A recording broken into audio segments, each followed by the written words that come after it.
He could wrestle circles around technicians, brawl with the toughest men alive, and talk an arena into a frenzy without breaking a sweat. He was a territory legend, a top draw in Japan, and one of the most naturally gifted performers the wrestling business has ever produced.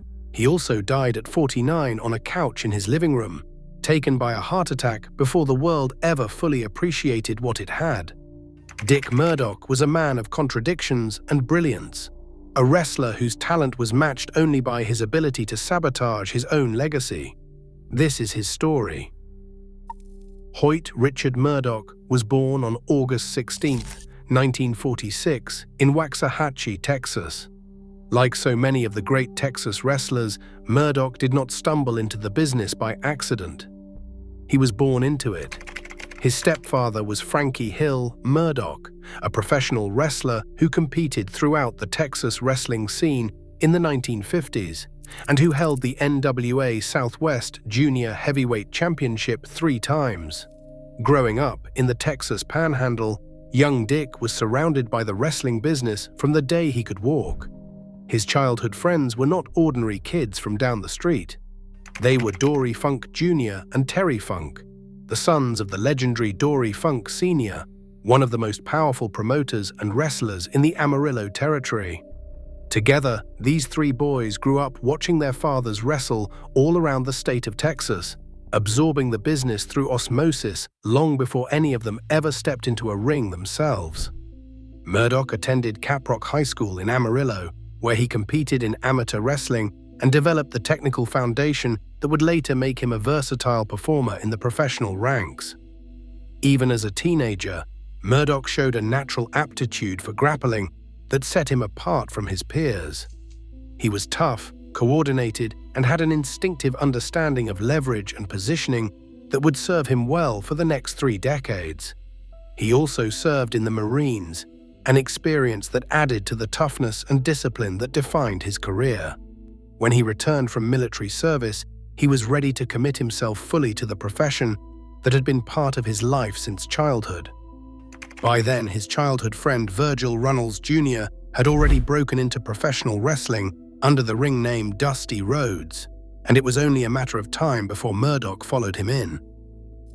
Dick Murdoch made his professional wrestling debut in 1965, initially working under the ring name Ron Carson as part of a tag team with Don Carson.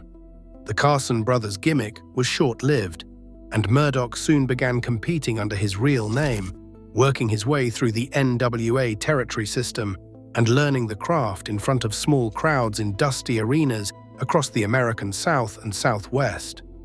One of his most important early mentors was the veteran killer Karl Kox, who taught Murdoch the Brainbuster, a devastating suplex variant that would become Murdoch's signature move for the rest of his career. Murdoch perfected the Brainbuster to such a degree that it became synonymous with his name, and he used it to devastating effect in some of the most important angles and matches of his career. In 1968, Murdoch teamed up with his childhood friend Dusty Rhodes to form one of the most beloved tag teams of the era, the Texas Outlaws. Billed as Dirty Dusty Rhodes and Dirty Dick Murdoch, the 2 Texans were a perfect combination of charisma, brawling ability, and sheer entertainment value.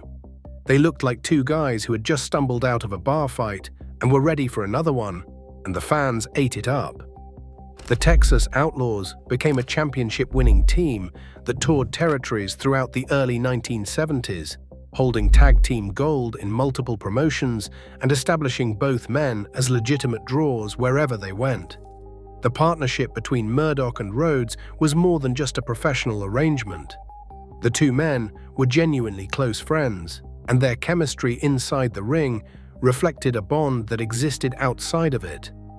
They traveled together, raised hell together, and built their reputations together during a time when the NWA territory system was at its peak.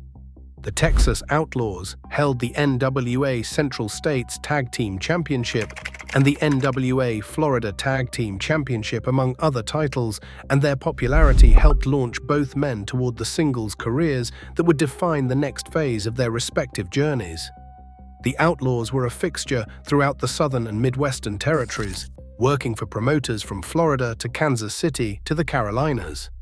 Everywhere they went, they drew money and left audiences wanting more. Their matches were physical, entertaining, and full of the kind of natural charisma that cannot be taught.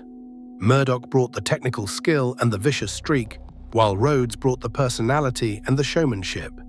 Together, they were greater than the sum of their parts, and their 9-year partnership remains one of the most fondly remembered tag team runs of the 1970s. When the Texas Outlaws finally went their separate ways, both men carried the lessons they had learned together into the next chapters of their careers. Rhodes would go on to become one of the biggest stars in professional wrestling history as the American Dream, while Murdoch would carve out his own legacy as a journeyman of the highest order, a man who could walk into any territory in the world and instantly become one of the top performers on the card. After splitting with Rhodes, Murdoch embarked on a singles career that took him through some of the most prestigious territories in professional wrestling. He competed in Florida Championship Wrestling, the St. Louis Wrestling Club, and various other NWA-affiliated promotions, building a reputation as one of the most versatile performers in the business. Murdoch could work any style. He could chain wrestle with the best technicians in the world, throw punches with the toughest brawlers, and cut promos that had audiences hanging on every word. His natural athleticism was remarkable for a man of his size. Standing around 6'2" and weighing close to 280 pounds, Murdoch moved with a grace and fluidity that defied his thick, barrel-chested frame. He could throw a perfect dropkick, execute a flawless calf branding, and then turn around and beat someone senseless with the nastiest punches in the business. Very few wrestlers in history have possessed that kind of range. Murdoch also had a gift for improvisation that made him one of the most entertaining performers to watch. He could work a crowd like a conductor leading an orchestra, adjusting his performance in real time based on the reactions he was getting. If a crowd was hot, he would feed off their energy and take the match to another level. If a crowd was dead, he would find ways to wake them up through comedy, psychology, or sheer force of personality. There is a famous story about Murdoch working a match in Smoky Mountain Wrestling against Bob Armstrong, where Armstrong held him in a headlock for 23 minutes. Rather than let the match die, Murdoch worked in and out of that headlock in so many creative ways that the audience was completely enthralled for the entire duration. That was the kind of performer Dick Murdoch was. He could make something out of nothing.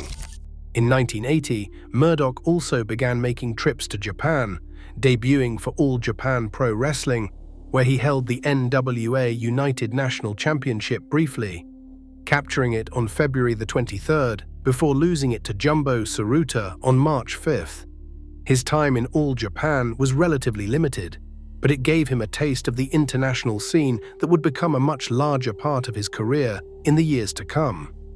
But it was in Bill Watts's Mid-South wrestling territory in the early 1980s that Dick Murdoch arguably did his most memorable and culturally significant work.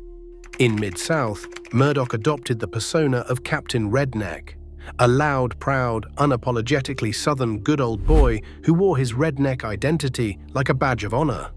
It was a gimmick that could have been one-dimensional in lesser hands, but Murdoch brought a depth and authenticity to it that made Captain Redneck one of the most compelling babyface characters in the territory.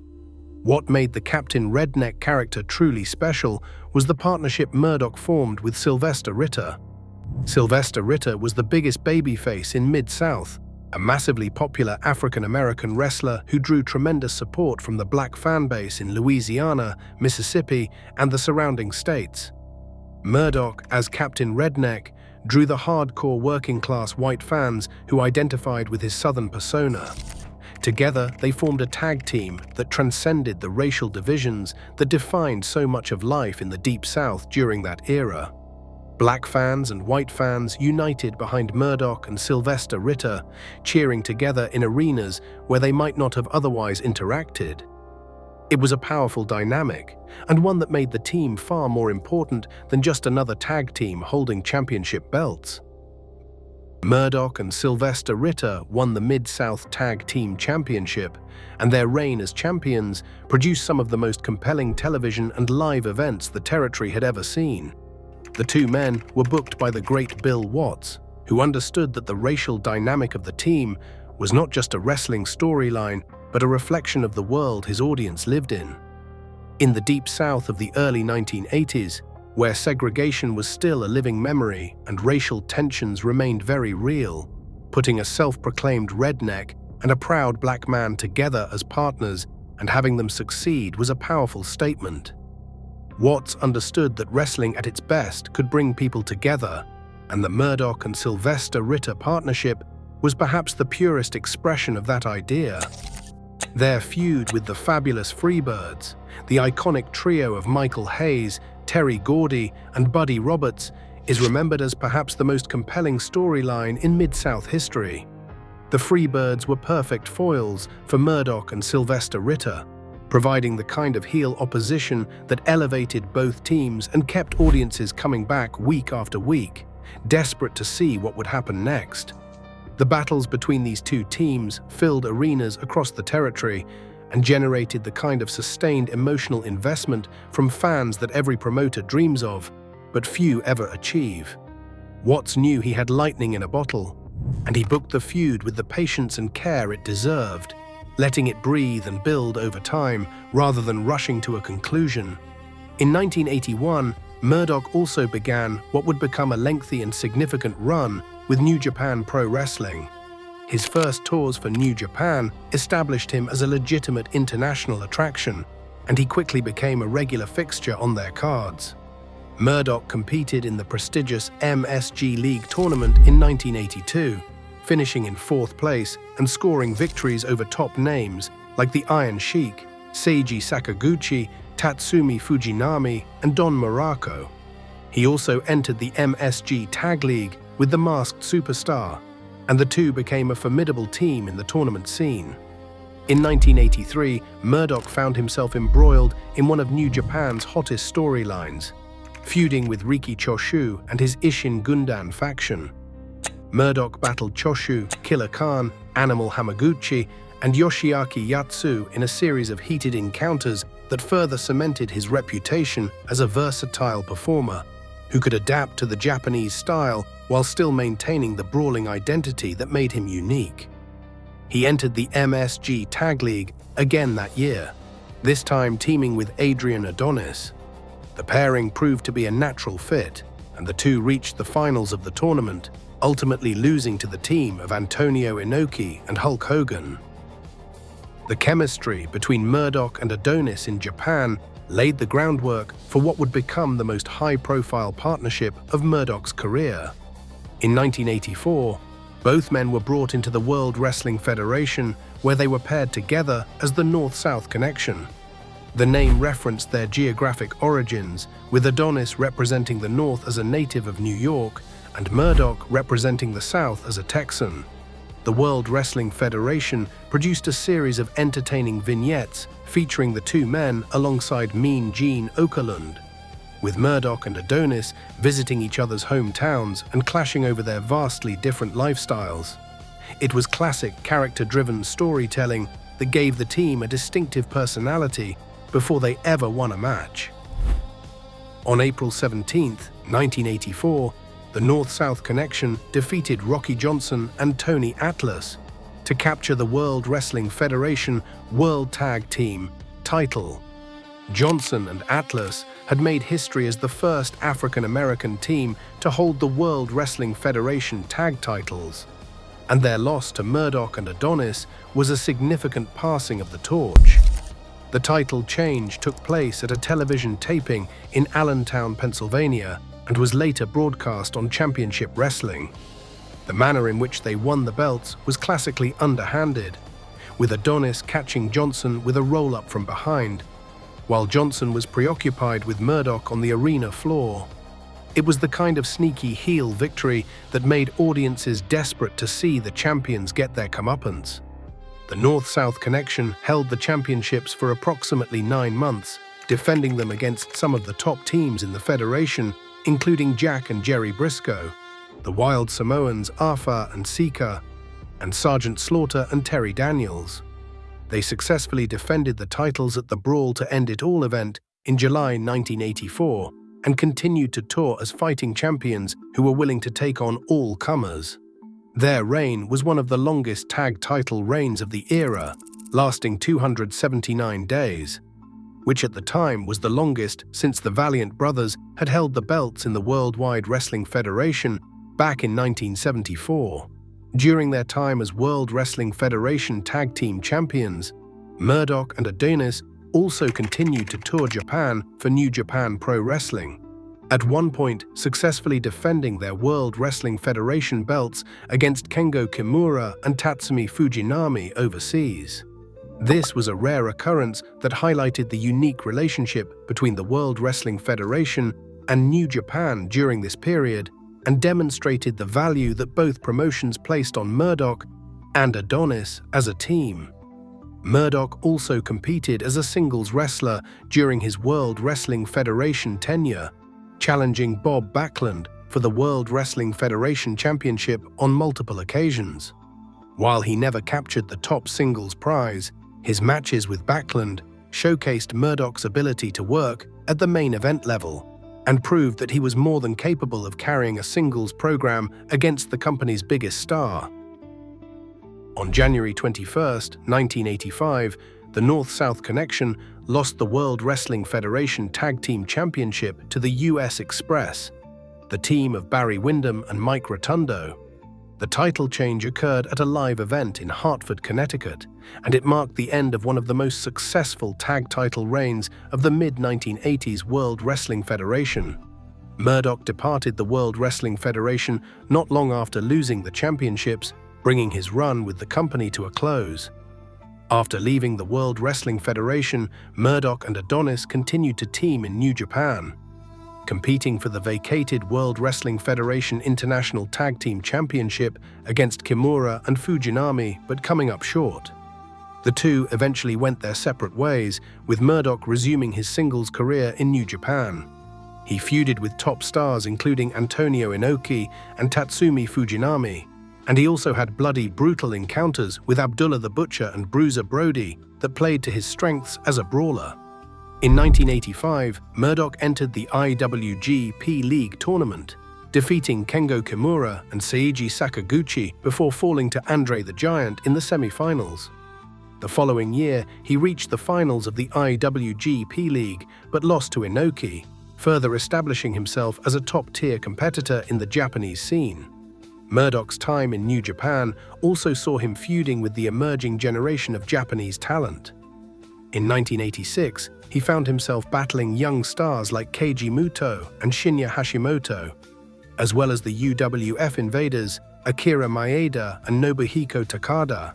It was a fascinating period that saw the old-school Texas brawler testing himself against the wrestlers who would go on to define the next era of Japanese professional wrestling.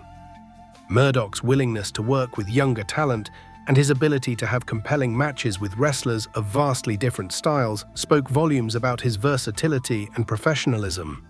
Murdoch briefly returned to Mid-South Wrestling, which by then was transitioning into the Universal Wrestling Federation, known as UWF, under Bill Watts' leadership. He captured the Mid-South North American Championship by defeating the Masked Champion in August 1985, adding another territorial title to his collection. His time in the UWF also produced memorable feuds with Steve Williams and a reunion with Dusty Rhodes that delighted fans who remembered the glory days of the Texas Outlaws. In 1986, Murdoch arrived in Jim Crockett Promotions, the NWA's flagship territory that was rapidly expanding into a national promotion. In JCP, Murdoch feuded with NWA World Heavyweight Champion Ric Flair, challenging for the most prestigious title in professional wrestling. While he never captured the NWA World Championship, his programs with Flair produced quality matches that showcased both men's talents.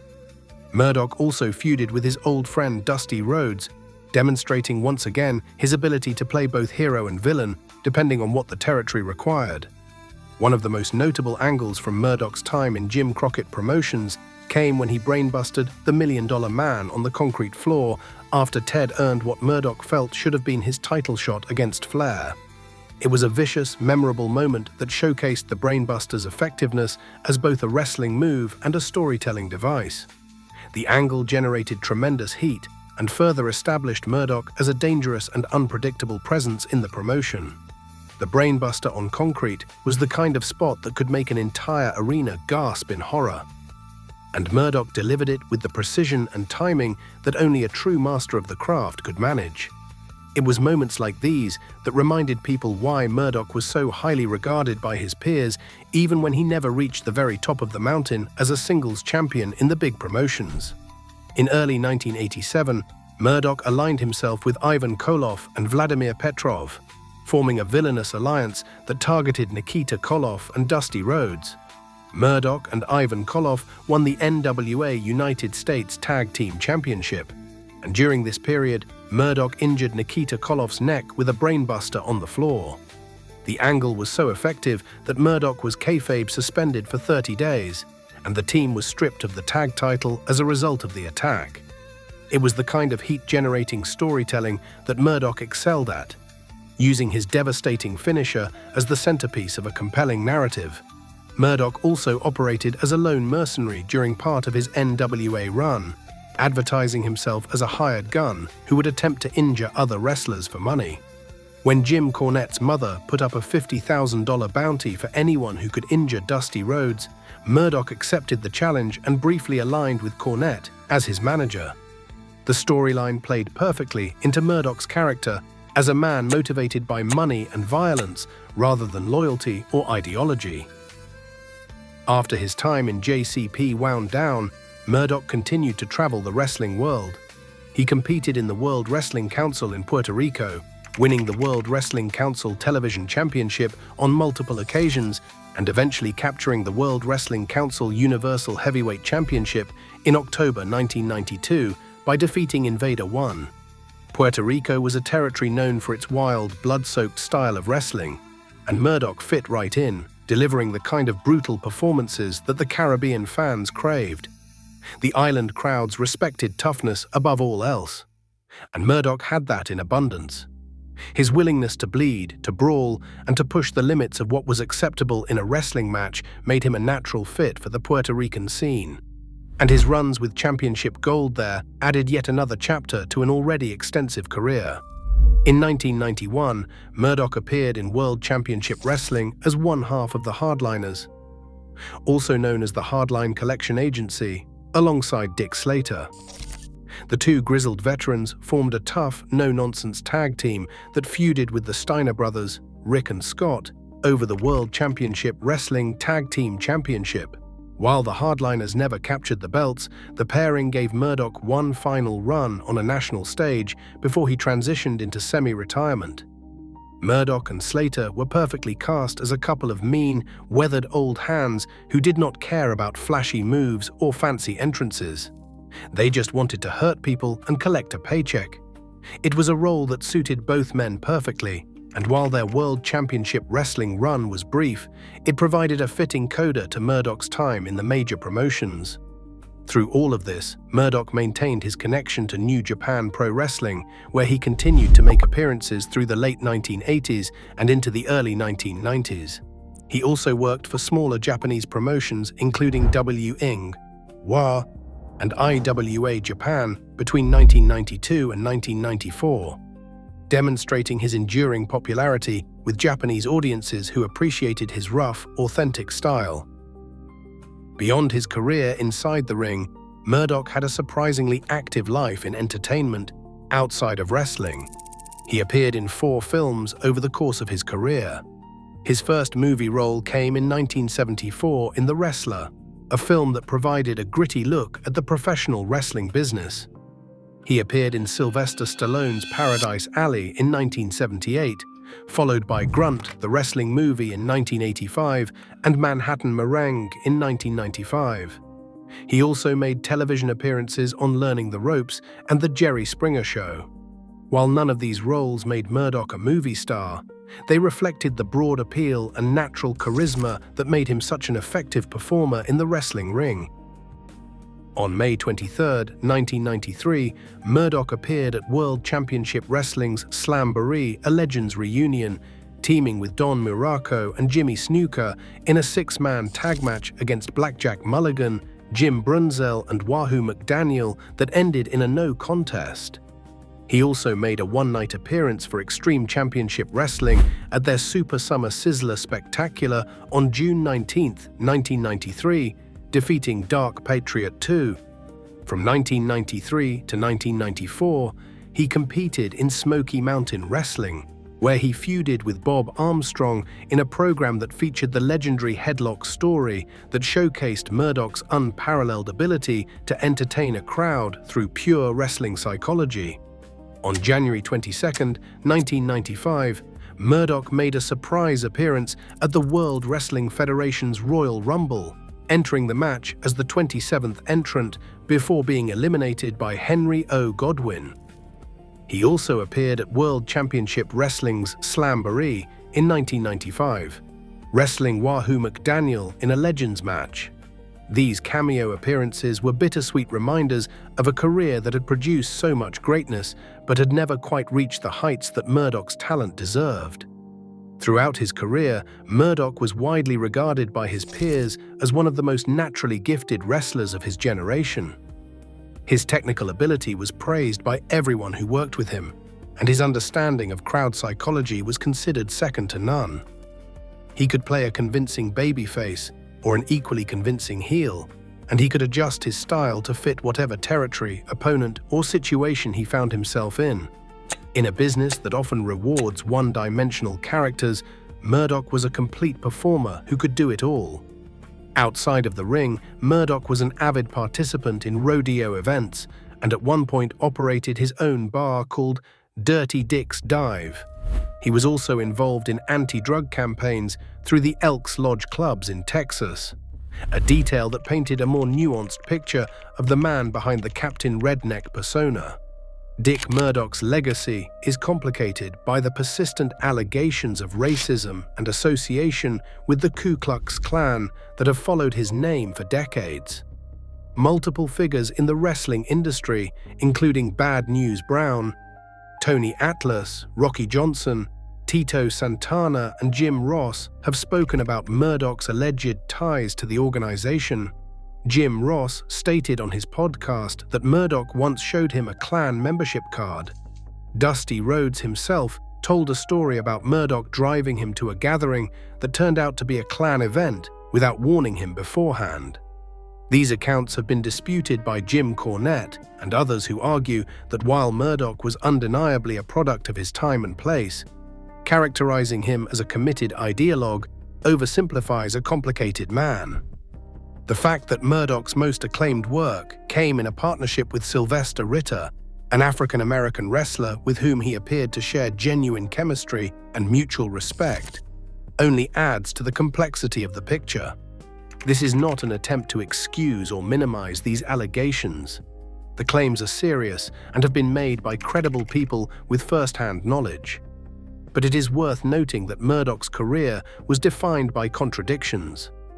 He was a man who could form one of the most racially progressive tag teams in wrestling history in one territory while carrying baggage that would make such a partnership seem impossible. He was a man whose talent was universally acknowledged by his peers, but whose personal reputation prevented him from ever being fully embraced by the wrestling establishment. He was a man of enormous ability who never quite received the recognition his in-ring work deserved, in part because of the choices he made outside of it. Murdoch was married on September 21, 1966, to Janice Hicks, and together they had one child before divorcing in 1973. He was also the cousin of wrestler killer Tim Brooks, further cementing his deep roots in the Texas wrestling community. In his final years, Murdoch continued to work the independent circuit, taking bookings wherever they were offered and doing what he had always done, entertaining crowds and putting on matches that were better than they had any right to be. His last match took place on May 23, 1996, in Tokyo, Japan, where he faced Yoshiaki Fujiwara in the main event of a pro wrestling Fujiwara Gumi show. Just weeks before that, In March 1996, he had wrestled in Malaysia against Vampire Warrior and the Viking, demonstrating that even in his final months, Murdoch was still willing to travel anywhere in the world to ply his trade. It was fitting that his final bout took place in Japan, a country that had always appreciated his talents and where he had enjoyed some of his most successful and satisfying years as a performer. Less than a month later, on June 15, 1996, Dick Murdoch was found dead at 4:30 in the morning on a couch in his living room. He had suffered a massive heart attack in his sleep. He was 49 years old. Murdoch had suffered from high blood pressure in his later years, but had no previously diagnosed heart problems. The news of his death sent shockwaves through the wrestling community, as friends, colleagues, and rivals alike mourned the loss of one of the most talented performers the business had ever produced. Terry Funk, his childhood friend who had grown up watching their fathers wrestle together in the Texas Panhandle, was particularly devastated by the loss. For those who had known Murdoch since boyhood, his death was not just the loss of a colleague, but the loss of a brother, a reminder that the boys from Amarillo, who had once dreamed of following their fathers into the ring, were now mortal men whose bodies had been pushed to their limits by decades of punishment. Murdoch's death at such a young age was sadly not uncommon in professional wrestling during the 1990s, an era when the physical toll of the business claimed far too many lives, far too early. The combination of a grueling travel schedule, the physical demands of the ring, and the lifestyle that often accompanied a career in professional wrestling took its toll on an entire generation of performers, and Murdoch was among the most prominent casualties. In 2013, Dick Murdoch was inducted into the Professional Wrestling Hall of Fame as part of the Modern Era wing, a long overdue recognition of his contributions to the sport. Pro Wrestling Illustrated ranked him number 96 among the top 500 singles wrestlers of the PWI years in 2003. And his tag team with Adrian Adonis was ranked 35th among the top 100 tag teams ever. His partnership with the Masked Superstar also received recognition, ranked 45th on the same list. Dick Murdoch's story is ultimately the story of wasted potential, not because he failed to have a great career, because he absolutely did, but because the career he had, as impressive as it was, represented only a fraction of what he was capable of achieving. He had the talent to be a world champion. He had the charisma to be a main event draw in any promotion on the planet. He had the in-ring ability to put on classic matches with anyone, anywhere, at any time. But the wrestling business is about more than just talent, and the aspects of Murdoch's life that existed outside the ring prevented him from ever reaching the absolute pinnacle that his abilities warranted. Still, for those who saw him work, for those who sat in the arenas and watched Captain Redneck and Sylvester Ritter fight the fabulous Freebirds, for those who watched the North-South Connection hold the World Wrestling Federation tag titles, for those who saw him battle Inoki and Fujinami in Tokyo, there was never any doubt about what Dick Murdoch was. He was one of the best to ever lace up a pair of boots.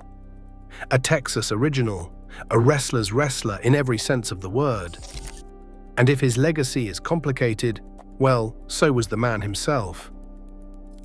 Drop a comment below and tell us what you remember most about Dick Murdoch. Was it the Texas Outlaws with Dusty Rhodes, the North-South Connection, or his wars in New Japan? We want to hear from you. Until next time.